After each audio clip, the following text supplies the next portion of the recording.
thrifting ain't easy, unless you're watching me.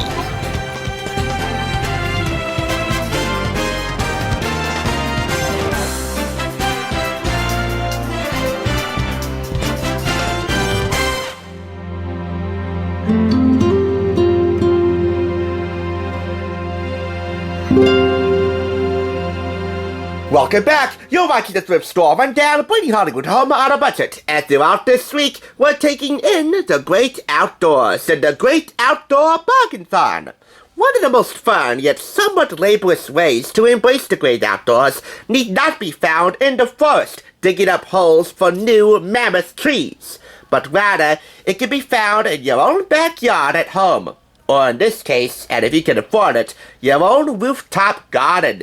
Getting your hands dirty, digging into the soil, planting all sorts of fruits and veggies. The next time you want to keep costs down, yet still whip up something wholesome, nutritious, and delicious for you and your family. Then again, there might be some friends of yours who would be rather skeptical of your newfound growing prowess. And they may ask you, "Hey, I didn't know you had a green thumb. Who planted all this, the veggie fairy?" And then you would answer, "No, a good little monkey helped me out." And then they'll be like, "What?"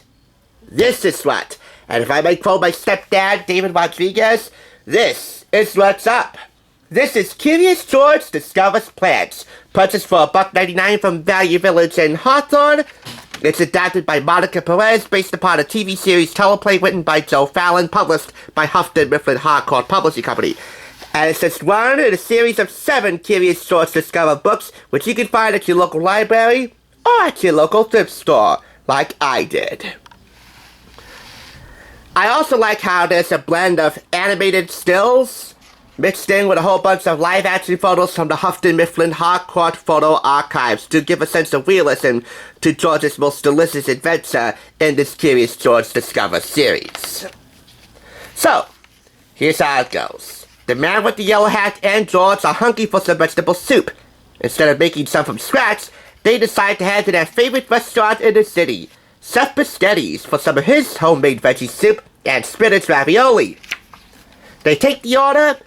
Unfortunately, Chef Pisghetti himself walks in rather distraught to announce that there's no fresh veggies on his rooftop garden. He ran out of the carrots and spinach.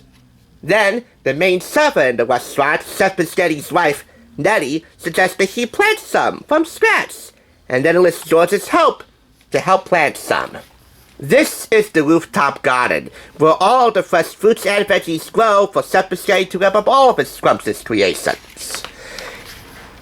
Then he proceeds to find weeds. Weeds are no good. Weeds ruin plants. And if he doesn't have any fresh veggies to cook, Chef Pisghetti may have to close down his restaurant for a while. George didn't want that to happen, but Chef Pisghetti didn't have time to pull all the weeds out after working all day in the kitchen. He and George did discover that there was a carrot that just finished growing in the ground. But one carrot wouldn't be enough for veggie soup. I mean, that may be fine for a rabbit, but for a full serving of Chef Pisghetti's veggie soup, which, by the way, there will be a recipe for provided in the back of the book, no, not enough. And 3 to 4 months, which is how long it would take for all new veggies to grow on the rooftop garden, that would just be too long for such a hungry little monkey. So the next morning, George decided to take matters into his own hands. He took some gardening tools from the chef's roof and began digging up all the weeds and every green thing he saw, including some edible leafy greens, and threw them all to 3 trash bags and threw them away.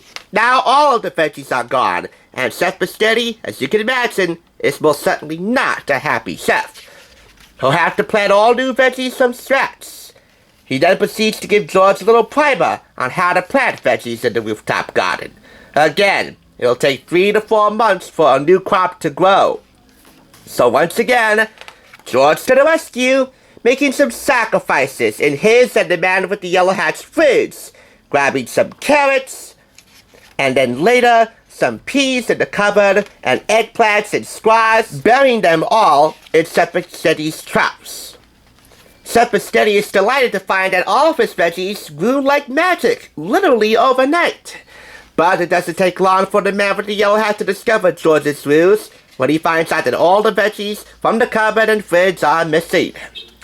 So, Chef Pisghetti may not be a magic gardener, but his cooking certainly is magical. And George provided a plentiful amount of veggies for Chef Pisghetti to whip up a homemade batch of veggie soup for him and all his friends.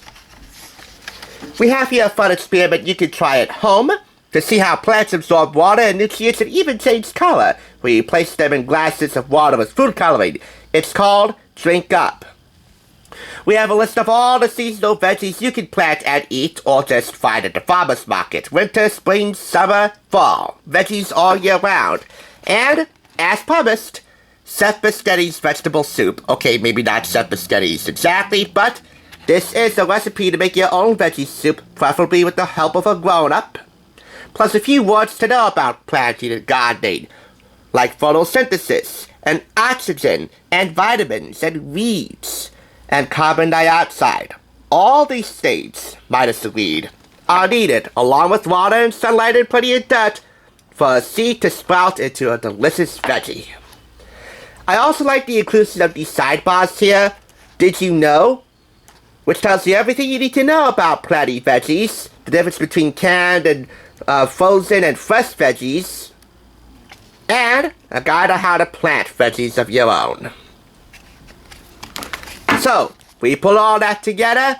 I have to say the addition of the make your own veggie soup definitely merits this getting the max of 5 out of 5 claps. Retailing for $6.99 in the US, you'll learn what plants need to grow, the importance of plants, and gardening and using tools.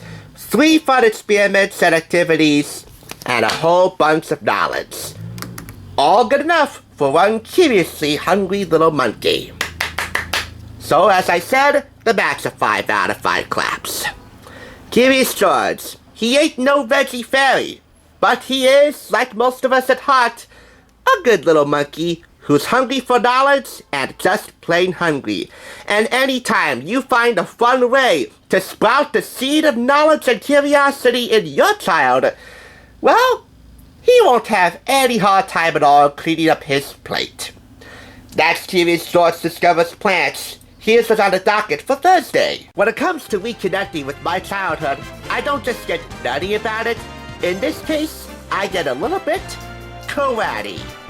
I mean karate. Thanks for tuning in. Just so you know, there's no limit to bringing Hollywood home on a budget. Please go ahead and check out another awesome review like this one by clicking here, and make sure you subscribe by clicking here. Until next time, I'll catch you, as I always do, on the flip side.